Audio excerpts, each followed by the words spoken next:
Gordon Creighton is one of the most important people in this field who studied this thing for years. He's an ex-diplomat. He's a man who speaks 10 or 11 languages. Now, Mr. Creighton, I've been studying this thing now for some weeks, and I find it a completely bewildering mystery. There are reports of lights in the sky, there are reports of figures appearing on streets. People are seeing little shapes in craft. Is this something solid? Is this something real? Is it worldwide? What's going on? Unquestionably, something very extraordinary is going on. Unquestionably, it's a very bewildering mystery. And we're glad to see that more and more very intelligent people are bringing their minds to bear on these questions. It's quite clear to me that since the end of the last war, and in particular since the first release of nuclear energy here, which I'm sure is connected with it, there have been a tremendous number of very extraordinary things happening. And this is happening all over the world. We are getting reports from every corner of the globe of people who are seeing things like this. That's a United States Air Force sketch of the type of creature which terrorized a household of people in Kentucky one night. They shot at them with shotguns, and they said that when the pellets hit them, it sounded as though they were firing into a bucket. This is a little figure about 3 feet high. A little creature about 3 feet high with large ears. Which presumably comes from where? That's the question. What do you think? I've no idea, and I'm sure nobody has. Here you have a case of something seen in the Renault factory in Cordoba in northern Argentina in 1972. A large thing which was human-like again. It was seen in the man's washroom and many other parts of the factory, encountered by a whole lot of people. It caused electrical phenomena. It caused the internal combustion engine to stop when people came near it in the runabouts. It was seen to go up. These creatures were actually seen to leave the factory at night by people outside the factory. These creatures were seen to go up to be drawn up into mysterious craft. Now, in the early years, and I say that, when I say the early years, for me that means nearly 30 years ago, because I saw one of these things in China in 1941, when I was in the embassy there. I naturally didn't say there goes a flying saucer, because the term hadn't been coined then.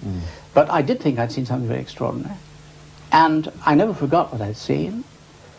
And some years later, I was in America, and I began to see the reports in the press, heavily censored reports, some of them, and things, yes, because they're military reports, of things that were seen over the Western Front.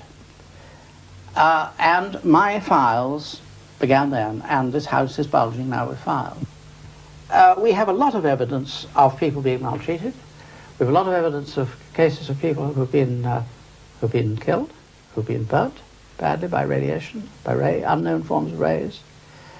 People have been carried off and have certainly not come back again. None of this looks to me like the behavior of benevolent beings. And therefore it's not surprising that you've mentioned the attitude of governments. It's not surprising the governments aren't saying anything about it.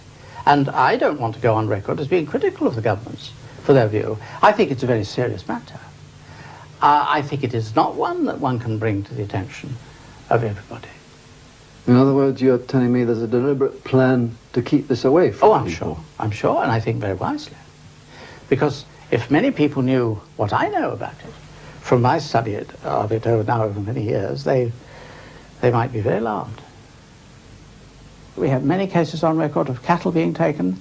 I'm glad to think that some of them, like beef, there might be other forms of protein that they might be after, which would be rather more alarming. We have many cases on record where they've been seen taking rocks, stones, vegetation, plants, exactly the things that we would do and have done on the moon already, and would do on any other planet we landed on when exploring. These do look like extraterrestrial explorers. And with intent, with people intentionally fishing around, nosing around, with a purpose. We also have many alarming cases, alarming because we don't know the implications of them, of blood being taken from people, and also semen, and also ova from women. Bear in mind that these people who have these experiences are not readers of Flying Saucer Review. They're not members of Flying Saucer spotting clubs. They're ordinary people. And they're very often, if it's South America, there may be illiterate peasants on the slopes of the Andes. And yet, all over the world, people are having experiences which fall into a recognizable slot. Which means that you and I have to face up to the possibility that this is mental illness which is happening, in fact. These are the emanations of people who are ill. It would be a very nice theory. And if it were that, then I think the medical profession have wasted a lot of time in not getting onto it. But we have a lot of doctors who are interested in the subject, and I don't know any of them who believe that it is mental illness. We do admit that there are cases of people who are very seriously disturbed after having the experience, but not before. Certainly about 15 years ago, I, like most people, thought that this must be from outer space. But I've long ago ceased to think that it is necessarily the only possible explanation. I think that there can probably, very likely be other realities. Where? Here. Around us, now? Yes. On a different time scale, you mean? Time, space, framework, anything. Other dimensions, if you like. We don't have the vocabulary for it, so it really isn't worth talking about it. Surrounding us now in this room? Yes. I might be sticking my finger through many worlds when I do this. Eastern religions have always said that this is so. So that I do not think that we see the whole of reality. I think we have a very limited view of reality. This is the big problem for man, really, in exploring this thing and following up to know where they come from. Now, I wanted to show you some of these early terms which interest me. Now, let's take an early language like Sanskrit. Now, you find in the classical writings of India, in Sanskrit, in the Mahabharata and the Ramayana, you'll find references to a machine or a vehicle described as a vimana. There it is in Sanskrit, vimana. And you see what it's called. It's called a celestial chariot of the gods or an aerial car. But now you take modern Hindi language, which is the descendant of Sanskrit. This isn't actually English Hindi, so I haven't got English Hindi, this is Russian Hindi. And I look up samolyot in Russian, which is the word for an aeroplane. And what do I find? Vimana. So there it is. Now here I have the New English Bible. And again, there are very interesting words which occur in Hebrew. There is, first of all, Ezekiel's famous experience, because Ezekiel saw something, and he was afterwards taken aloft. It's described as galgal, a wheel.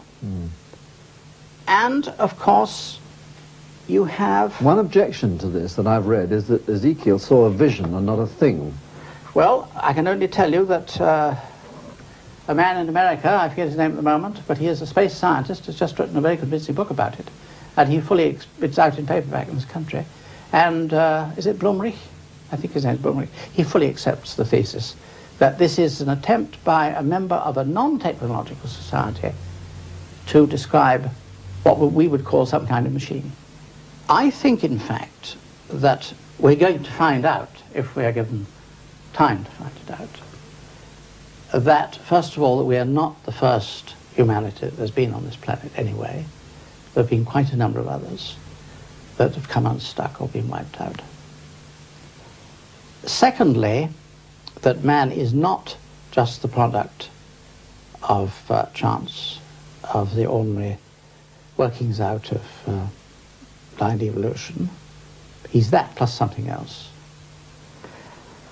That, in other words, we are the result of some very superior engineering by somebody, somewhere. And I think that opposed to those forces, the creative powers of the cosmos, there are others who you could describe as the opposition, or the people who are throwing spanners in the works. I suspect that there is a very great struggle going on for control of us.